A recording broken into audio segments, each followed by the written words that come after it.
Hi friends, இன்னைக்கு நம்ம கைப்பக்கம் சேனல்ல நம்ம ராகி வச்சு ரொம்பவே சூப்பரான ரொம்ப சாஃப்டான ஒரு ராகி ஆப்பம் ஒன்று பார்க்கலாம். இது வந்து ஊற வைக்க தேவையில்லை, ரொம்பவே சூப்பராக சீக்கிரமாக செஞ்சிடலாம். வாங்க எப்படி செய்யறதுன்னு பார்க்கலாம்.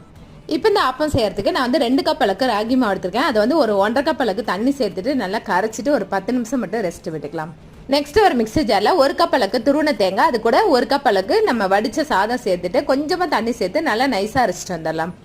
இப்போ அரைச்சிட்டு அந்த மாவை நம்ம ராகி மாவோட சேர்த்து மிக்ஸ் பண்ணிட்டு தேவையான அளவுக்கு உப்பு சேர்த்து நல்லா மிக்ஸ் பண்ணி 6லேருந்து 7 மணி நேரம் புளிக்க வச்சுக்கலாம். இப்போ பாருங்க, மாவு புளிச்சு ரெடியா இருக்கு. ஒரு 7 மணி நேரம் புளிக்க வச்சிருக்கேன். மாவு கொஞ்சம் தண்ணியாட்ட இருந்தனால நான் வந்து இட்லி மாவு இல்லைன்னா தோசை மாவு 1 கப் அளவுக்கு சேர்த்துக்கலாம். மாவு கெட்டியா அரைச்சிட்டிங்கன்னா எதுவுமே சேர்க்க தேவையில்லை, அப்படியே நீங்க வந்து ஆப்பம் ஊற்றிக்கலாம். இப்போ இந்த மாவுல ராகி ஆப்பம் நான் வந்து தோசைக்கல்ல சுட்டு எடுத்துக்க போறேன். நீங்க வந்து ஆப்ப சட்டியில கூட நீங்க சுட்டு எடுத்துக்கலாம். ரொம்பவே சூப்பரா வந்திருக்கு பாருங்க. 1 சைடு மட்டும் வேக வச்சு எடுத்துக்கிட்டே செம்ம சாஃப்டா இருந்தது. தேங்காய் பால் சேர்த்து சாப்பிட்டேன், செம்ம சூப்பரா இருந்து ட்ரை பண்ணி பாருங்க.